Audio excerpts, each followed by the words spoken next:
Hello, welcome back to my channel. I'm Katie Journals, and today I'm going to be showing you how I changed my Challenge 3 syllabus into a weekly format so that way I can plan what days I'm doing what school subjects and things like that.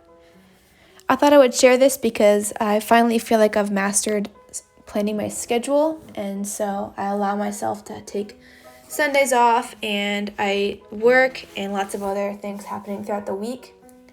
I'm not normally a super busy person, but I feel like even in the middle of the school year right now, I feel a little overwhelmed. If you are also busier like I am, then hopefully this will be a great video for you to watch and get a good idea of how I schedule it.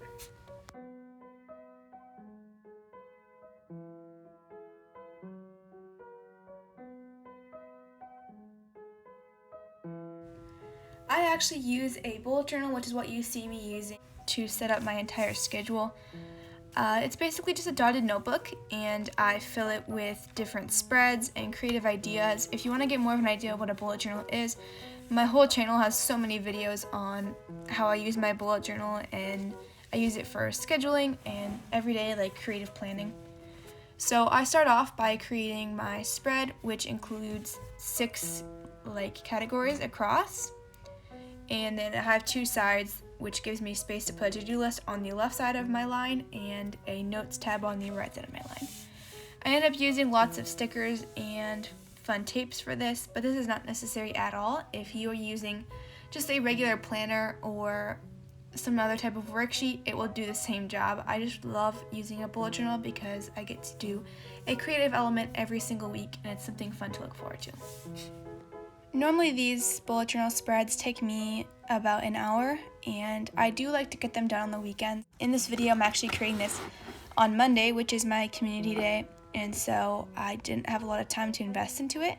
So I ended up just doing something super simple, and so this took me about 30 minutes, and I drew a couple lines, pasted a couple papers, and I was ready to set up for the week. So bullet journaling does not have to be super time committing, and if you just take a few minutes to draw a couple lines, you can be good for the week. And if you want to go all in, then you can just substitute it for the next week and focus on your spread for the next week instead of doing this week's spread.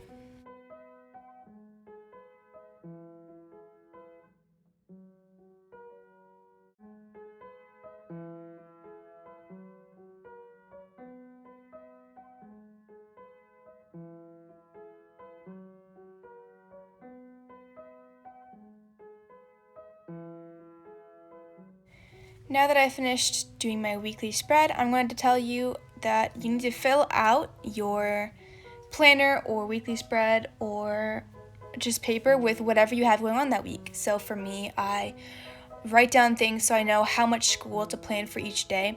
So let's see what I wrote down. So as I'm writing down these events, here are the things going through my head that can also help you in your event planning.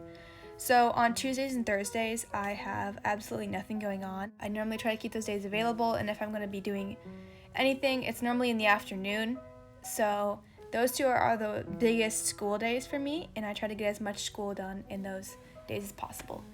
For Wednesdays, I'm working from 11 a.m. to 5 p.m., and then I have youth group afterwards. So I only have a couple hours in the morning to be doing school till I leave for work at 10:30, so I know I can get just a couple subjects done before then. Friday, I am working from 11 a.m. to 11 o'clock, and then I'm going to band till 3 p.m., and then I get home. So that's my half day.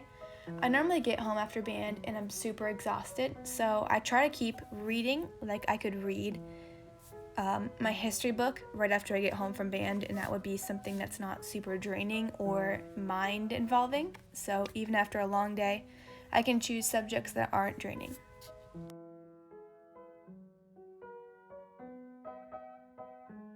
Now I write out my school tasks. So this is where I change just this simple weekly spread with my events in it into a syllabus on what school I'm getting done each day.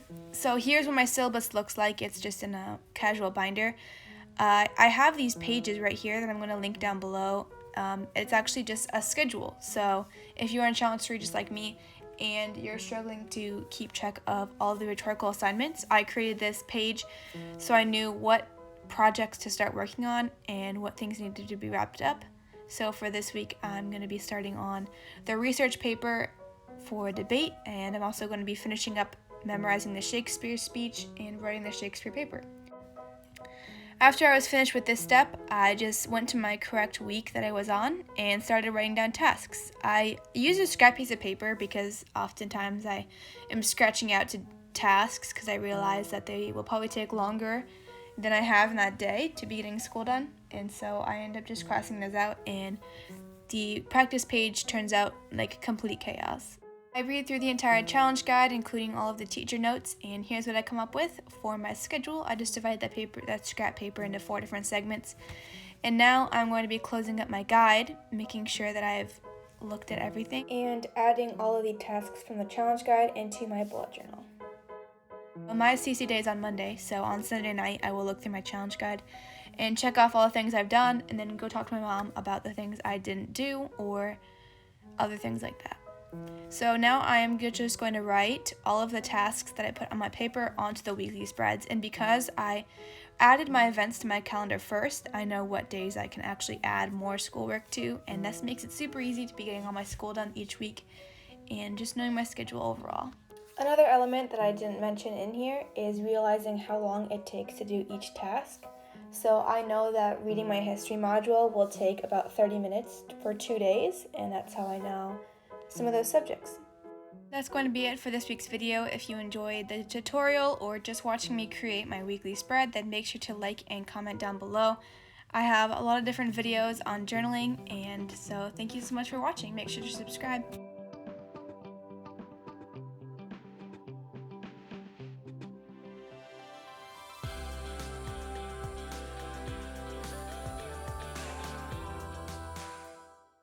And follow me on Instagram. Also, crunching up my practice paper is very satisfying.